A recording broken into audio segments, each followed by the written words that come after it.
I won't speak very much before I start because there are some amazing authors and I want everyone to have their time. But I would invite you, as Peg said, I'm part of Second Story, where we do creative nonfiction with music and wine. We've done that for over 15 years in Chicago. We're starting a version in LA.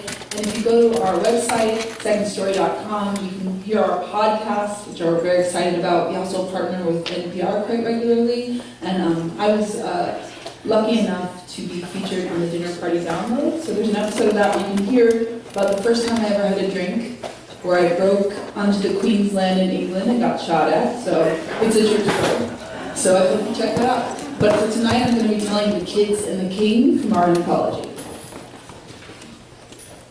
Andre is tiny for a fifth grader. He keeps looking out of the side of his head to see what he can get away with. His teacher, Miss Ortiz, pointed him out to me on the first day. He's a non-reader, she'd said. All over her left shoulder, Andre had thrown a lightning-fast punch into his buddy's right deltoid.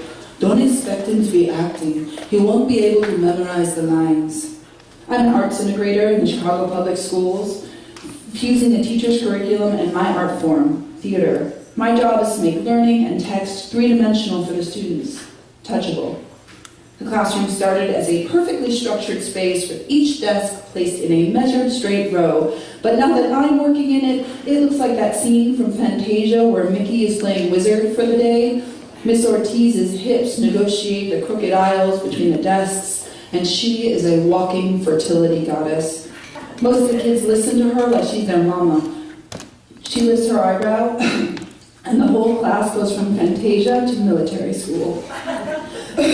She is centered grace, and I am perky.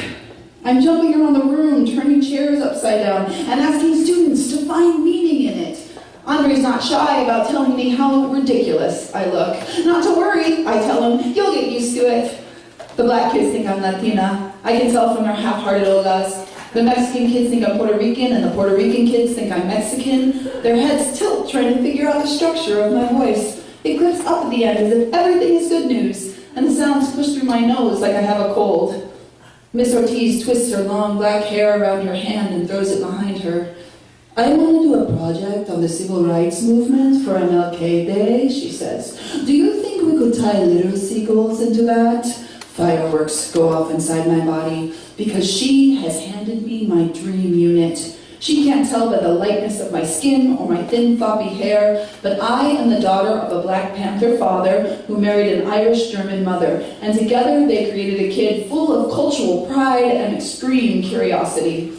My bookshelves at home are stacked sideways with books about the civil rights movement, the Harlem Renaissance, the history of racial integration in New Orleans, and the mecca of them all, my favorite book, sits alone on a coffee table.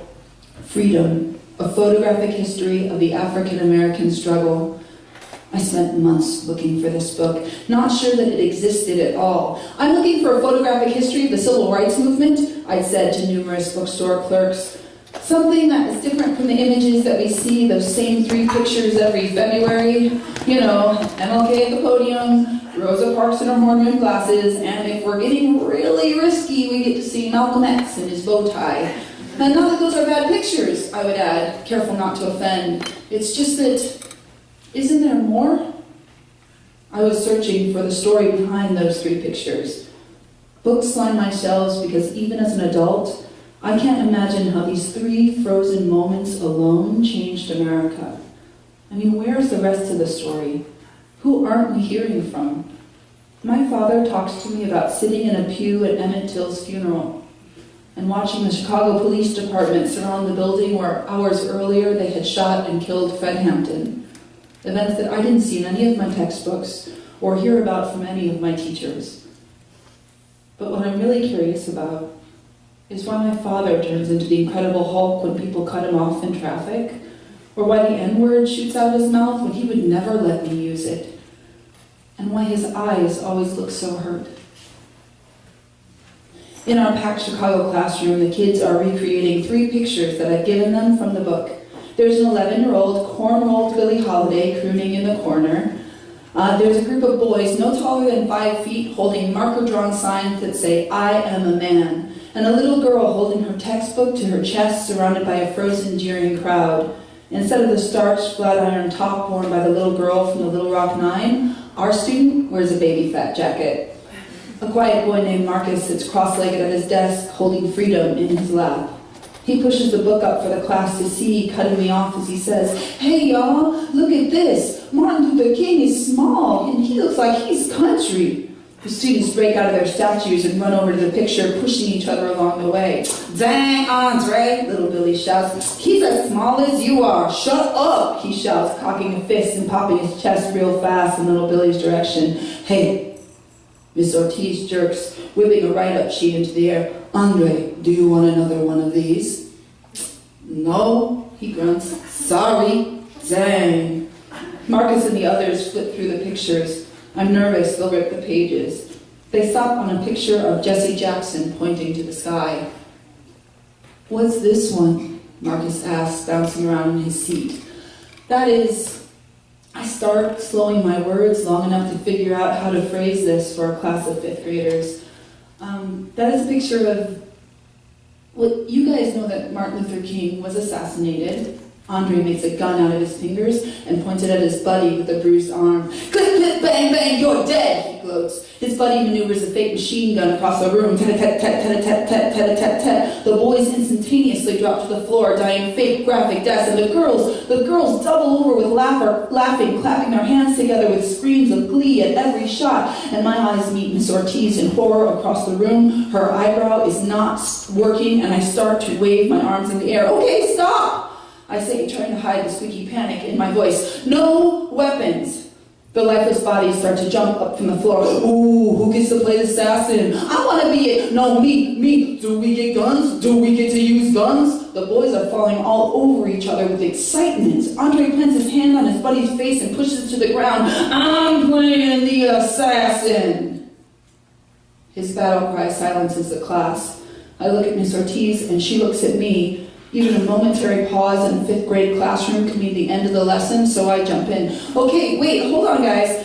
Sit up, Andre, get off of Paul. If we choose to write a scene about the day that Martin Luther King died, we are not going to write a scene that glorifies the person that took his life." They're staring at me blankly, and I am rethinking the word glorify. Okay, look, I start, lowering myself like I'm diffusing a hostage situation. "Violence."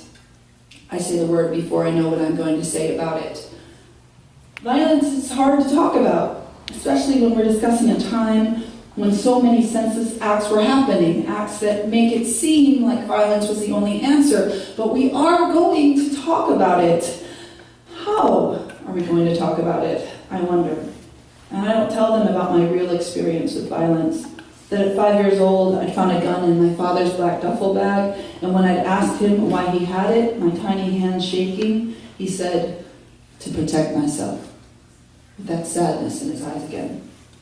And I don't tell them that the violence of that time had led my father to heroin addiction, to stealing and giving up, to unremembered moments of violence against my mother, to prison, moments that lived in his blackouts and in my memory, moments that I thought about every time I made a decision. Instead, I say, breathless on the inside, but somehow stable on the outside. Martin Luther King spoke about fighting back with love and peace, one person at a time. So I'm going to ask you, how do we fight back against the thing that we hate the most without turning into it? The students aren't completely with me, but they aren't shooting fake guns at each other anymore, so I think this is a good sign. I tell you what, guys, if you want to write about Martin Luther King, we can, but it's got to be about his message and not his killer. You have to try to answer that question. I make it through the class barely, and when I get home that night, I collapse into my bed with the Freedom book, flipping through the pictures and wondering if the people in them would be proud of how I handled myself today, or if they'd knock me upside my head. My cell phone rings. Andre's mom. "I want to talk to you about this business of Andre playing the man who killed Martin Luther King," she says.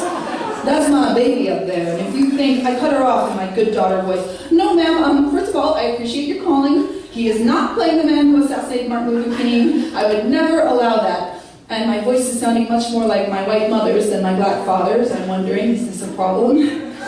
"We're going to honor him. We will not be acting out his death." I should hope not, she says, returning my respectful cutoff. I don't send my son to school to glorify the killer of an American hero. I want to be at that performance, and I better not see anything I don't like. Agreed. I'm nodding even though she can't see me over the phone. And she's gone. In the class next week, Marcus is shy with pride. We voted, and I get to be Martin Luther King. He smiles. Andre's body is flipping around in his seat. What about me? What do I get to be? He pushes the words through his teeth. I pull out the book. Well, it's a bit early to start assigning parts, I say, pushing the desks aside and pulling the chairs into a circle. We don't even know what we're writing about yet. Yeah, we do, little Billie Holiday shouts as she grabs the shoulders of her classmates, pushing them into their seats. We're writing about MLK, and about how he didn't want people to fight, and about how all men are created equal. True, I say, folding my legs into my seat and opening the book, but let's fill in some gaps. I flip slowly so that while the class can see the pictures. Stop me when you see something you want to know more about. I flip past the picture of a former slave with a railroad track of scars running every which way across his back, and another of kids their age working in a field. But they call stop on a picture of a group of black people dressed to the nines, corsets and all, from the late 1800s. Marcus's lips curl into a smile, and Andre's nose circles around his face, trying to figure out the picture. What's that? He asks. Well, I explain, these are the students in the science laboratory at the Tuskegee Institute, and here are the Fifth Jubilee Singers touring London to raise money for the college. Andre walks up real close to the book and turns the pages without asking, almost like he's searching for something. And over the next few weeks, we put what we learned from the book into our bodies, creating tableau.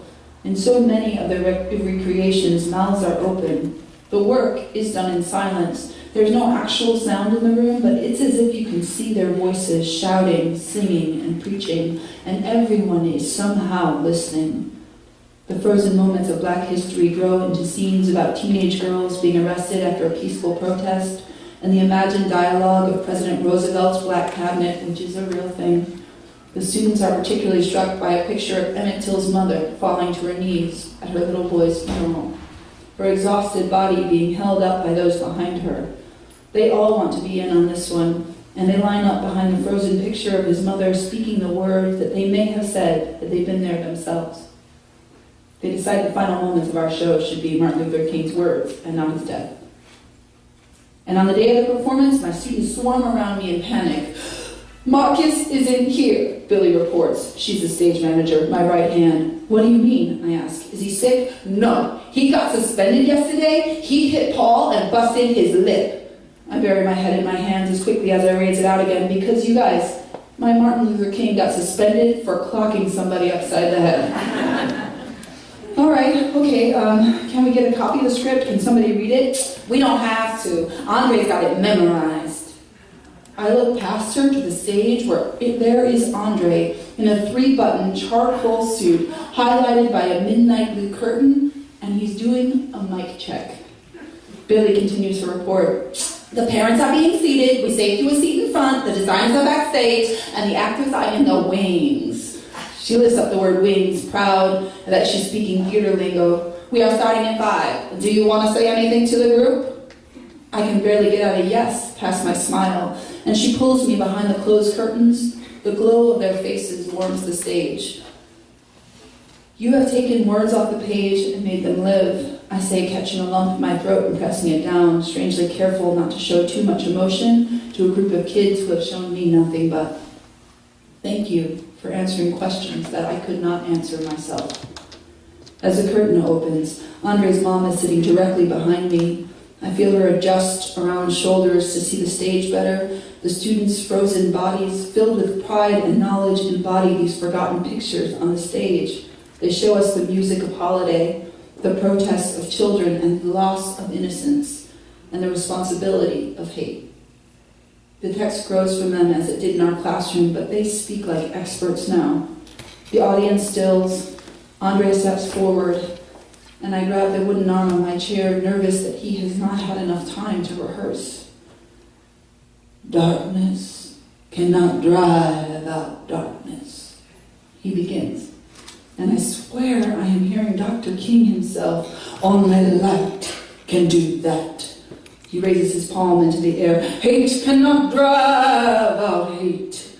His words rumble from his belly. Only love can do that. The audience starts rocking forward and back in their seats, putting their hands in the air, nodding. Andre breathes them in and speaks the final words of Reverend Martin Luther King's speech from the night before he died. I have seen the promised land, and I may not get there with you. But I want you to know tonight that we as a people will get to the promised land. So I am happy tonight. I am not worried about anything. I am not fearing any man. And with that, nearly overcome by the power of King's words becoming his own, Andre falls away from the microphone into his friend's arms, just like MLK had. His mother shoots up in applause behind me, and the rest of the audience follows. And over their clapping and cheering, I ask Andre's mom, "Did we make you proud?" Andre's mother wipes the tears from her cheek, and she nods.